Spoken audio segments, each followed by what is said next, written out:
and her legs. So I'm just going to whip up the top of there, then come back round.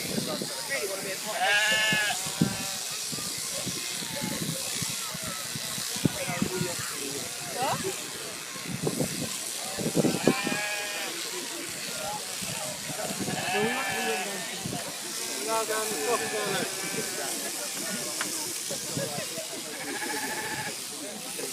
I'm going to stitch him up with this later.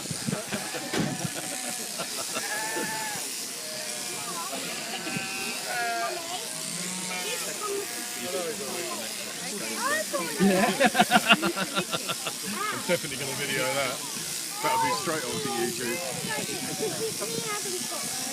When it licks, it goes around and then you can like put it off into.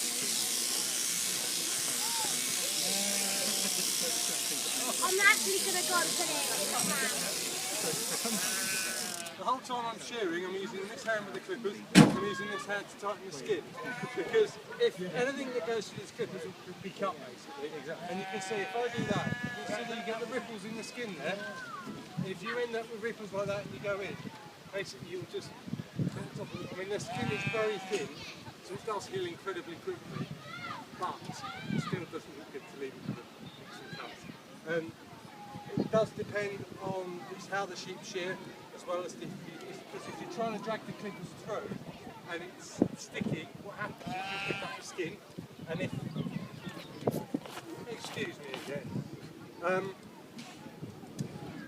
and if you've got the wrong piece on, like earlier I had an open piece on, but because the sheep are still very greasy as I said, it wanted to pick up the skin all the time because it wouldn't pass through and it wanted to dig in. So having done that, you can see clear the bum and the leg and the crotch now. I'm going to sit her up a bit. We're going to do a face. Letting her slip through my legs. Nice and secure and can't really go anywhere well. And then off the top of the head, and around the eyes.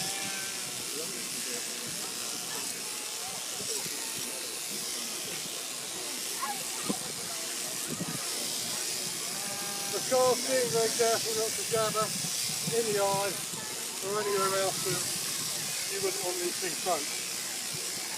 Setting her up, and now I'm going to do her neck, working up to this side of her brisket, and we'll work up to that side of her jaw. I'm going to turn her head now, and start working down this side. Pushing down on that again, you can see. What I'm doing is trying to get her skin as tight as possible so that we don't nick her. Having done that, I'm going to let her down on her back. This is often the point where they think I want to kick, struggle and get up and stand up, because of course they're on their back, they think, oh, we can stand up now, but the trick is to keep all four legs off the ground all the time.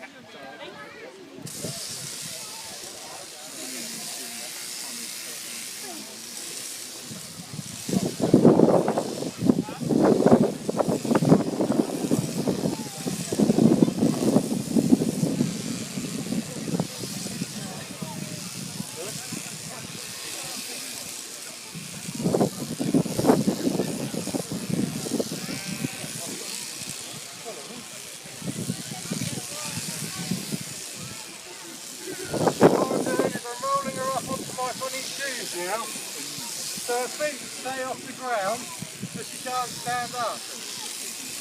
And you see all of her legs, even though she's doing something right, are off the ground, so she can't go anywhere. The minute she puts her foot on something, she'll be off. Because of course I'm actually holding her with my feet, I'm not holding her with my hands. I need to shear with my hands and hold her with my legs. Which is why it's quite back-breaking shearing. Rolling her up, I'm going to work off this shoulder and down there. She's now sitting up, she's quite relaxed, she's got her head through mine, she's not going to go anywhere, she knows she can't, so she should sit there quietly. stepping back.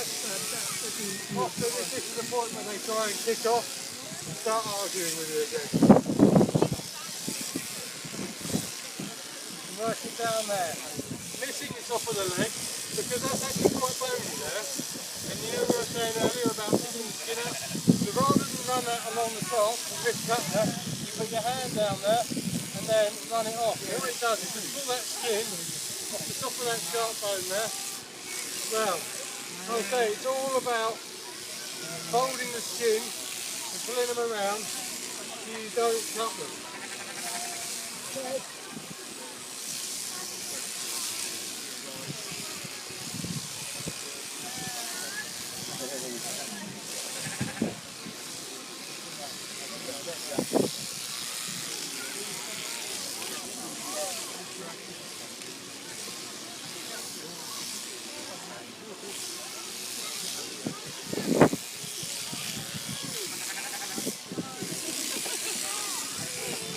Then we go one ship shed, and of course when I'm not talking, you do one and then the other and the other, and there's no pausing or breaking or stopping. It's just one thing after another all day. The next is that she's quite happy to stand up there on naked sheep.